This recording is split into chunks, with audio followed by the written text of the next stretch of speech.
Releasing the Kraken. But that's all they talked about was that Kraken. They got right to it in the movie. They talking about the Kraken is a big bad motherfucker. Yeah, what happened to like saving it up for later and then making it a big deal? It wasn't that big a deal. We already saw it when Godzilla came out. It's pretty much the same thing. Well, it was kind of like in this movie, people like, man, the Kraken stole my bike. You know, the Kraken, that's my bike, punk. Give me that bike. Debo is the Kraken. And the whole thing is saved up for Liam Neeson to do that look over the shoulder and release the Kraken. It's like, how many takes did he do? No. I can do that better. Release the the Kraken. Oh man, that's not good. Okay. By that point, please release the Kraken because I'm tired of hearing about this son of a bitch. And the Kraken was kind of a punk. Yeah, well, that's the thing about this movie, man. I mean, it is very straightforward, probably straightforward to a fault. Straightforward to video. Should be at this point. I mean, because nothing really works in this movie. Not even the special effects, as Carlisle was talking about before, is kind of hindered by them using unnecessary 3D. So yeah, they added 3D in post-production because they're like, wow, everybody's loving this 3D in Avatar. Let's see if we can make our date and do the whole thing in 3D. And oh man, is it terrible? I mean, there's people's hair floating behind their heads. There's whole shots where it looks weird. And then on top of that, they did the film a real disservice because they've got beautiful cinematography. They've got wonderful art direction. The whole film is one of the best looking Greek movies of all time. And they're like, you know what? Let's make the background blurry and bring these rocks up front because that'll look cool in 3D. Oh, and you know what? It's funny that you mentioned that. There was a scene when Hades comes into the shot, and you do see the back of his hair. Yeah, it's as like if there's a thing. person standing behind him with the same hair. It is the first 3D film that I was actively irritated by the fact it was in 3D the whole time. It's like, will you please cut that shit out and just show us the goddamn movie? Those glasses made it darker, so it was like watching a movie with sunglasses. That's exactly what it was like. And you could lift them up. There's a lot of scenes when characters are talking, you lift them up. It's like, oh, these colors are actually nice. This looks good. But then they go back. Well, now it's back in the extreme 3D. It's like, I got to put the glasses on. Wow, that looks like shit. And one of the major problems here is that because the film was edited and put together and shot first, they violate a lot of the rules of what you're supposed to do with a 3D movie. One of the most important things about a 3D movie is that there should never, ever be a shot that lasts less than 2 seconds. Because that's how long it takes your brain to adjust and figure out what you're looking at and completely take it in. After that, then you can cut it and it's fine. But this has that quick cut kind of action that you get lost in the action. You think the Bourne movies are confusing? Wait till you watch the fucking Scorpion fight. Of course, if that was the only problem this movie had, I'd be able to forgive it and go, you know what? I look forward to seeing this on video. But unfortunately, it's kind of like watching it, even like that. It's going to be like watching a really nice effects reel. There's nothing else there. You're like, wow, there's some nice effects, but it's hollow inside, which is exactly what this is. Because I thought a lot of the special effects were pretty bad. Well, like the Scorpions were terrible. They weren't much better than the Ray Harryhausen effects. And there's a part of me that wondered, like, well, are they making them like bad on purpose to remind us of what the old film looked like? I mean, I agree that it was give and take, but I like the Scorpions myself. Well, I thought what they did with it was good, like the actual coordination of the action. Yeah. But the rendering of the Scorpions I thought looked terrible. I actually like the special effects a lot. I love the creature design in this. I love the way everything looks. But I think Cyrus hit the nail on the head when he said hollow. One of the biggest problems this film has is they actually cut out the love story of Perseus and Andromeda, which removes all of the tension to the original story. Well, this is the kind of movie we're talking about, the monsters and the special effects and everything. This movie does reduce Greek mythology down to a big creature feature. I mean, it's like it's a God of War. It's a B movie. It's just like the original is in a lot of ways. It's a B movie that's helped by the fact that it has some neat effects, but that's not enough. And it's a very simple story that we have here. Perseus is a demigod who wants to take his anger out on the gods because the gods are a bunch of assholes. They're dicks. Yeah. And to do that, he must defeat the Kraken. To defeat the Kraken, he has to cut off the head of Medusa. And it's a very straightforward quest movie. And then show up and be like, what's up, Kraken? You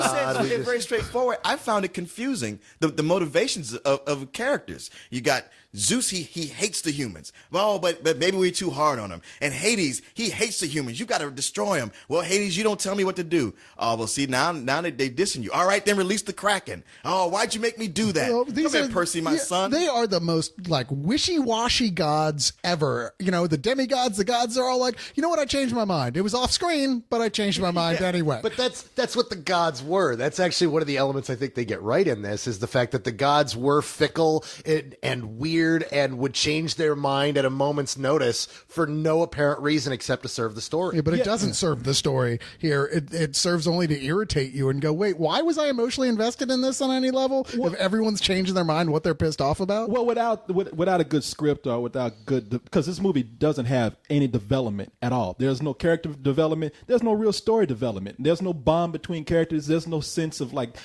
for example, when Sam Worthington, who plays Perseus, finds let's not stretch things too far. He plays the same character he plays in every fight. Yeah, I was going to say, you have to say Sam Worthington and his no acting ass. That's part of the whole title. Well, yeah, you know I'm a big Avatar fan, but he was the same fucking guy as from Avatar. Well, nobody in this movie really had any real character. I mean, like when he finds the Pegasus, it's just that's what's the problem with this movie is things just happen. Yep. Or they are told, okay, you got to go from point A to point B to point C and finish your quest. There's nothing else outside of that, and Sam Worthington does not help it at all. I mean, you're right. He is just there, man. He's just playing a dude. Yeah, and Ralph Fiennes gets to show up and play Voldemort once again. Yeah, they call him pretty Hades. much. Ray Fiennes was actually one of the better parts of the film. I love the fact that he and Liam Neeson actually look like brothers. Okay, like they there's show that. up together, and it's like, hey, they kind of they're playing brothers. That's cool. Well, they look like ZZ Top to me. I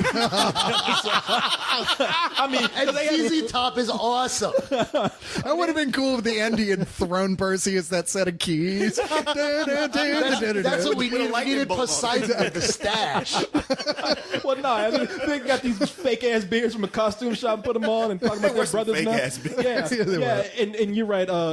Ray Fiennes plays Hades in this, and even his performance, I think, is kind of weak. He shows up just giving a half-ass performance. Why? Because he's wheezing because I'm evil. Though, now, I will give Liam Neeson as Zeus. He is the only one that really commanded the screen when he came on. He's the only one they put on screen. There's like 12 other gods there, and we barely get to see them for half. I was like, look, it's the Doctor from Voyager, and there he goes. Yeah, it is God. Yeah. And I was Space Nine. Deep Space Nine. Space Sorry, Nine. yeah. Yeah, I was kind of with you with Liam Neeson, even though I thought, like, seeing him and Ray Fiennes in this, I was like, this is sad. It's like there must be a fish stick commercial they missed out on. But there's just this point where Liam Neeson just has this, it's not nice to fool, skadow, Mother Nature. Yeah.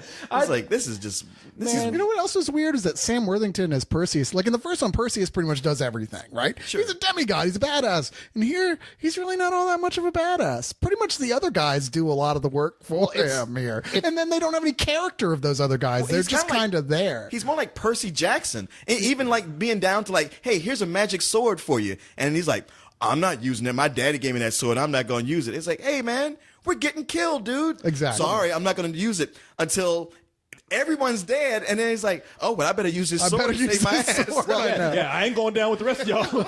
Well, the main problem here is the differences in story between the original. In the original, you have a story about a guy who's a son of a god, but he doesn't really know it. He's living on a small island. He lives there until his mom passes away. Then one day he wakes up and he's in the middle of this adventure and he's discovering the world. He falls in love and does whatever he can to save the woman that he loves. And that's the whole through line of the original film.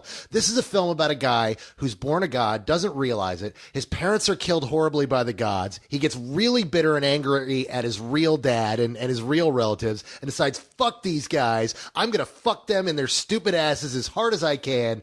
And then every time they give him a gift, he's like, fuck you, Dad. I don't need your fucking magic sword. Fuck you, Dad. I don't need your magic horse. I'm going to do this alone because I'm a man and that shit's real, yo. And everybody else is going, dude, we're fucking dying here. Use the goddamn sword. He's like, no, man, I'm keeping it real, yo. That's right. Fuck you. Yeah, no, you're right. It would have been made it real. You know, it's like it's frustrating though because like initially you're like, man, I'm totally with them. The gods are dicks. It would be nice to see them get called on their shit, and then the movie changes its pace entirely and starts doing shit like that. Oh, and now the gods are giving you a bunch of weapons and stuff. Why? Why are the gods giving you weapons like that? It doesn't make any sense. Who am I supposed to root for Oh, here? yeah. I mean, I will say they made a good job at making the gods look like dicks. I mean, fucking Zeus is a date rapist. He is an asshole. Well, he kind of is an the OG, original. yeah. He's the OG rapist. Yo, no, he got magical roofies when he came in. And the whole like excuse of everything. Well, I'm a god. What are you going to do? It's like, Yeah. man, I do want to see this guy standing up in the stand like OJ. You know, come on. I don't know. I love that Corey Coleman moment he has in the film where the king busts in and the woman looks up and realizes it's not her husband and he gives that kind of pimp look to the screen and then flies out the window. Let me write that down.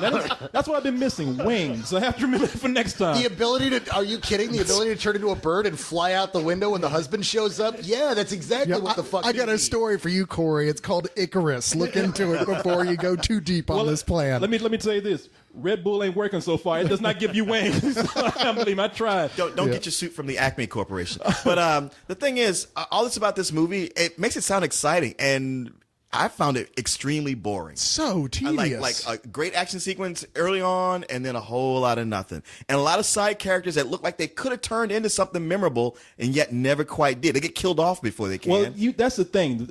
What they try to do with character here is pretty much all humor. Once in a while, the soldiers, they'll get a smart one off and you'll laugh, or they'll do something that's pretty funny. But, a little funny action every now and then does not make a lot of good character. Really? I didn't even get that. The only thing I laughed at all was when they did the Bubo reference. And that's what I was going to say. Yeah, that was my favorite part of the movie. Yeah, everybody hates Bubo from the original Clash of the Titans. The little mechanical owl, and Bubo. Yeah. Well, in this one, they make a joke about Perseus brings it up, and he's like, "What's this?" And it's a Bubo, a mechanical owl, and one of the guys says, "Leave it." Yeah, what's funny is I just rewatched the original Clash of the Titans, and Bubo was the Jar Jar Binks of his time. I thought he saw R2D2. He's the R2D2. I'm gonna say he was irritating and unnecessary. Yeah, just gonna say that. So he could be. No, he's cool clearly looking. for the kids. Yeah. It's one of those things where you watch it and you're like, wow, this is so to keep the kids interested. And it's so like, we need an R2D2 character. Let's make a mechanical owl because that was something that we can draw from myth. Now, I was hearing, I don't know how true it is, the legend is that because the studio forced Ray Harryhausen to put Bubo in the movie, that was what made him just quit Hollywood. He's like, I'm done with this. And that was his last, major production that he was totally in charge of, was Clash of the Titans. Technology made him quit. Well, there was that too. Don't blame it on an owl. The fact he couldn't turn his computer on. I know. Right. How do you do I keep hitting this button and nothing's happening. He's like, I'm done with it. He keeps trying to do it by stop motion. speaking into his mouse like Scotty in Star Trek 4. Hello, computer. Well, what would y'all give it? Oh, are we there already? Yeah, I mean, we usually start these things. Well, okay, what would you give it, Corey? Man, I don't want to go too far off from what the man says. Well, you know what? I was talking to a friend of ours that we all know, Rick, who said, something. This movie can be dumb. It could be. It could not make any sense. But the thing is, if it's just not boring and the action and the monsters are cool, then it's a good movie. And whatever they had going on in this movie was not enough to make even the monsters and action exciting at all. I was actually bored in a lot of scenes. So, and I would say rent this. This is the rental because not only that, you guys mentioned how dark it was to see this in 3D. No, there's not really any need to see it on the big screen. And it is so dark watching it with the 3D that, hey, watching it on Blu-ray is probably a better experience than having to go to a theater. Yeah, you said pretty much everything I would have said too. It's definitely just a rental, partially because it is boring to sit through straight through, but there are cool parts here and there. It's one of those films you can watch over the space of a night. Like you watch it for 20 minutes, like, all right, I'm gonna go make some popcorn now. Watch it for a while. You know what? I'm gonna go check my email. Yeah. It's one of those type of movies. Yeah, you can work while it's playing. You're not going to be into the plot. You're just not. But, if you got a nice big TV set, it might be a fun way to while away 5 hours or so in small spaces. Yeah. Oh, we're going to go in clockwise. Okay. I was like in our old methods. No, I give it a matinee. It was entertaining. I enjoyed moments of it. I love some of the character design. I love the way this looks. But if you get a choice, this is one of those rare instances where dodge the 3D version of it at all costs. If you're going to see this in a theater, see the 2D version. It looks beautiful. It's framed well. It was designed to be in 2D, not 3D, and you're doing yourself and the filmmakers a disservice by seeing it in 3D. I think it's got problems, but I was entertained while I was watching it, and I think it's a fun fantasy film. But I feel that it's very much a lot like Alice in Wonderland was, where Tim Burton wanted to make an Oz film rather than a Wonderland film. This is an Argonauts film, not a Perseus hero movie. This is more about let's put a bunch of guys together and watch them die while our hero gets his shit together. And that's all this was. And it's a matinee. Carlin, I think I predict you're going to watch this again later and drop your rating down to rental like everybody else did, because we're all saying the same things about it. You might have a more positive attitude, but I can't disagree with what anybody said. I mean, not only is it boring, but it makes the really cardinal mistake of having it peaks at the scorpion fight, which is the early in the movie. And every fight, the Medusa fight is not even as exciting as the original. And the final battle with the Kraken was just nothing. I was like, wow, that's the biggest letdown of all. Only to have a super cop out at the very end. Oh yeah, Jesus. I mean, I'm going to give it a rental, but I feel like I'm being generous at that because, I mean, sure, it'll look great on Blu-ray. And if you got a big TV, there'll be some scenes you'll like. But for the most part, it's going to be hard to hold your attention. I mean, you mentioned the Medusa thing. That was the one time when I was in the whole film where I was like, this looks so bad that I really preferred watching the Ray Harryhausen version. I was like, wow, those effects were so much more admirable. They were so much more interesting. This is just cliched and generic and boring and fake to look at. Well, you know what? If we're going to talk about special effects, let me save everybody some money. That Kraken scene they keep building up, you pretty much see it in the trailer. Yes. Yeah, you saw the whole thing. Yeah. No, not the whole thing, but there's Pretty much.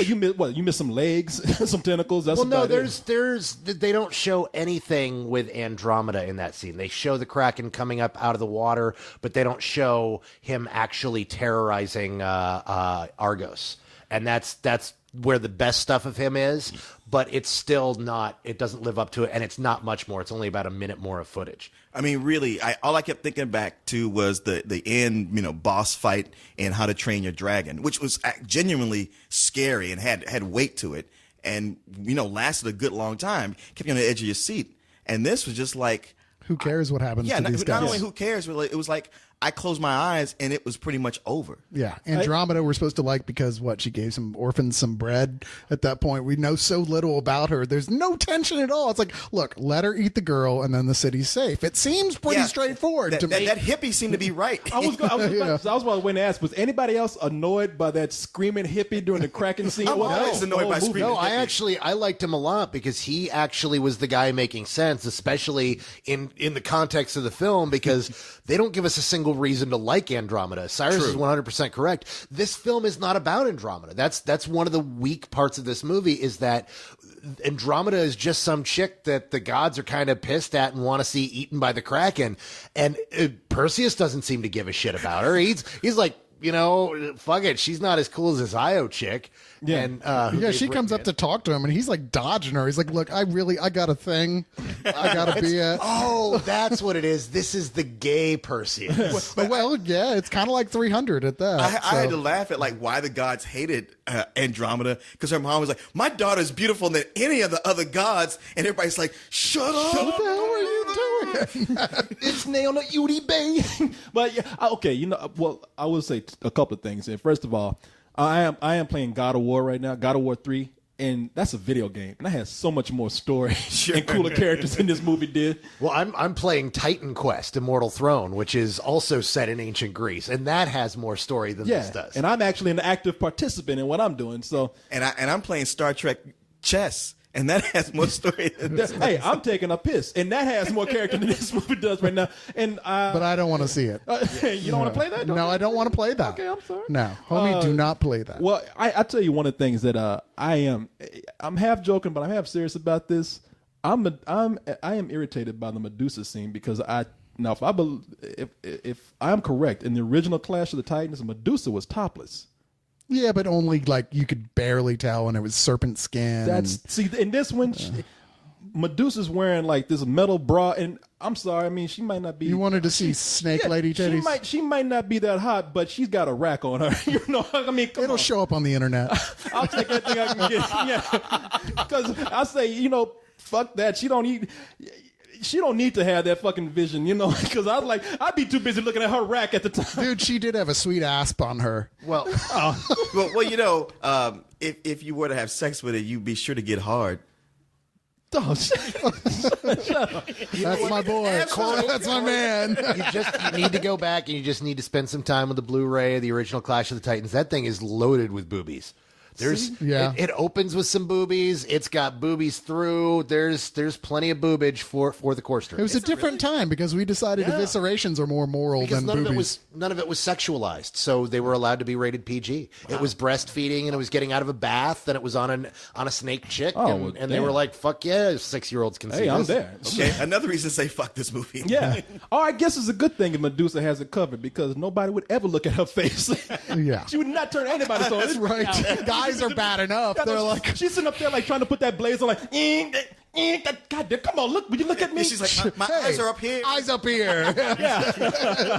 Now let me just ask you this, Corey. With as much as you guys complained about the special effects, did you really want to see this special effect team try to tackle tits? Yes. You're talking to me, man. Yes. Yeah, but the 3D would have been bad. They wouldn't have been in your face or anything. You could not have virtually motorboated those Gorgon tits.